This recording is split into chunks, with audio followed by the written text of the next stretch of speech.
Hey YouTube. I doesn't have a video today of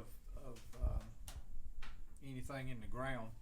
I kind of been thinking in my mind. I said, man, what can I do over the winter when I'm not messing in the ground as much? And I know a lot of you guys enjoy those videos, and believe me, I enjoy making them for you. I really do. So I kind of had an ideal. Thought I might try it out. Thought I might just start us a little, maybe once a week or so episode of. We'll call it Farmall 140 talk. Now we may not talk about the 140, or we may not, we may. You guys submit any questions you might have. Maybe it's something about me, maybe it's something about the Farmall. Be glad to answer them. I could tell you, like, I think I mentioned it one time. This is the fourth Farmall I've ever had. The very first Farmall I drove was the 100 that we did not get to crank, and a couple of guys pointed out in that video that I said one more time, and it ended up being 21 more times, and that's just pride, not wanting to give up. But I think that it's been switched over to a 12-volt system, so I'm pretty sure the battery was so dead that it wouldn't even spark the coil, and that's fine. My uncle, I did tell him when I was down there that day, I said, Uncle, I want you to keep me in mind if you ever want to sell this tractor. I want it. He said, well, I already just give it to you. And I thought, well, that'd be nice too. But anyway, so we'll go back down there one day this winter, and we'll make a video out of cranking it. And I've got all my corn ground plowed and my fescue sowed, and I do have a little bit of garden to plow at my other neighbor's house, the one where we had sunflowers this year. But I'm probably going to do that with his tractor. He actually bought a 130 Farmall, and it doesn't have a fast hitch on the back, and I think the arms right here are off of the cub, but it's a decent little tractor, and he can buy a few parts here and there and put it together. It came with a front end, an extra front end for a 100 or Super 8 or something, and he asked me that I want to use it to rebuild my steering, that's something else I'm going to do this fall, is rebuild the steering. But I'm one of those fellows, man. I'm just I like what the tractor was born with. I like the factory stuff that was on it. So what I plan on doing, I looked at Steiner's the other day online, and they have a worm gear, they have a seal kit, they have a Spectre, something called a Spectre gear, I think it was called, which is probably what's wore out in this steering.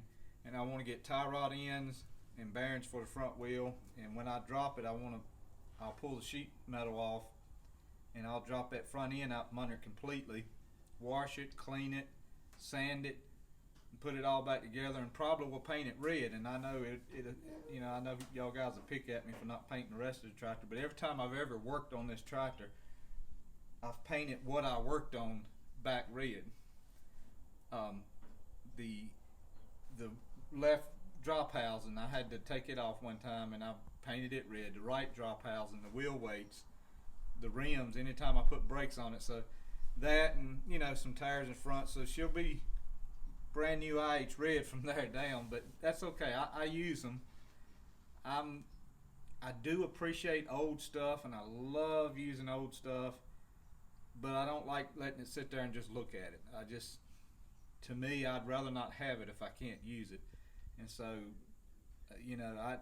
one day I'd like to paint this thing completely, but I'd like to get it mechanically sound first, lights and a new wiring harness for the lights and all that stuff, and the steering right, and the engine right, transmission right, and then we would paint it. But anyway, so the 4-1 tractors I had, I got off on that tangent there, the 100, and Daddy had a 140.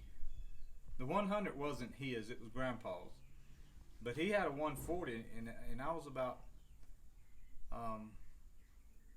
I don't know, 5 or 6 years old, and it stayed under this shed.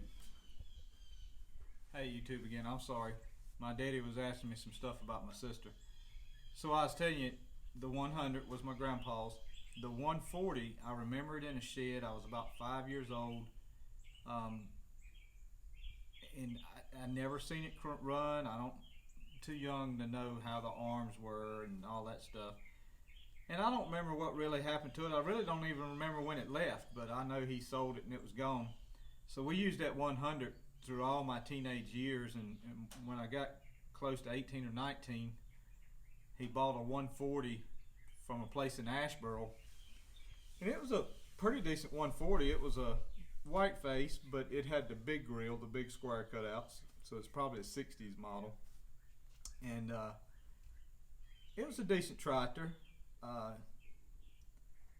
let my temper get the best of me one day on it, and I remember I got mad at it because the battery was about dead and you couldn't crank it with the crank, and I was trying to hand crank it and it wouldn't hand crank, so I got mad at it, and I regret it to this day. I pulled the hand crank out of the front of it and slammed it down on the hood of the tractor and just put a big old crease in it. And I've often felt like in my life that that's one reason why we end up having to sell all of our equipment, because we were sold a bunch of equipment to pay for some of the farm stuff. And from then on out, I said to myself, if I ever get another 140, I will never lose my temper on something like that again. But and the other thing I learned why I didn't have it, when I didn't have a tractor no more, I learned to myself, I said, I think I would take a broke tractor over no tractor. And so a lot of times if something breaks on this tractor, it doesn't even faze me. I don't even, because I'm thankful and blessed that I got a tractor, and I'd rather have a broke tractor than no tractor at all.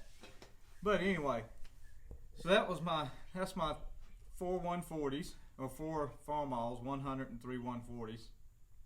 And this old girl here, like I said, I was working for DirecTV when I found her, and this older gentleman had it, and I was finished up his install, and we were talking about it, and he said it actually rolled over on him and almost killed him.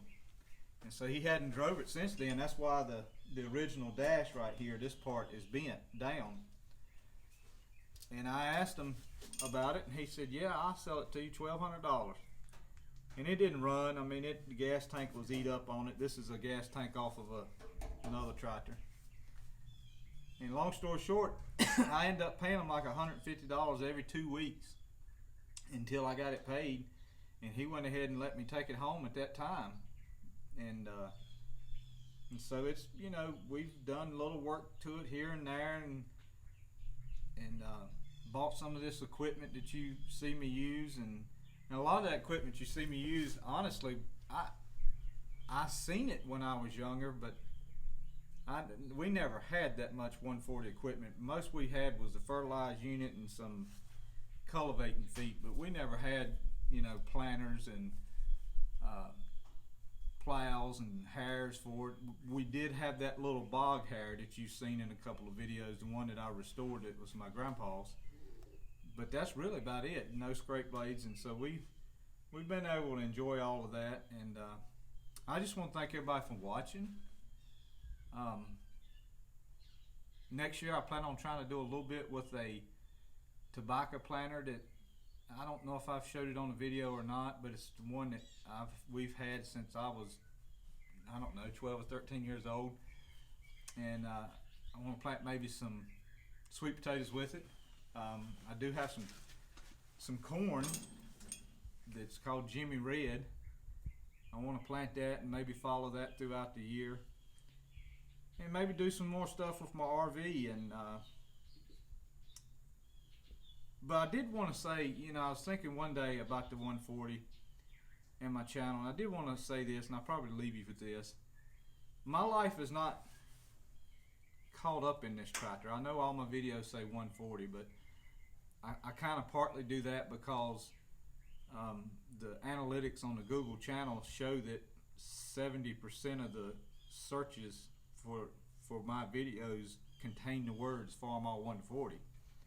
So I partially do that. And, we may get away from some of that stuff, but that's kind of the reason and thought process. And I'm real new to this YouTube stuff. It's not like I'm a computer dummy, but I'm not a computer expert either.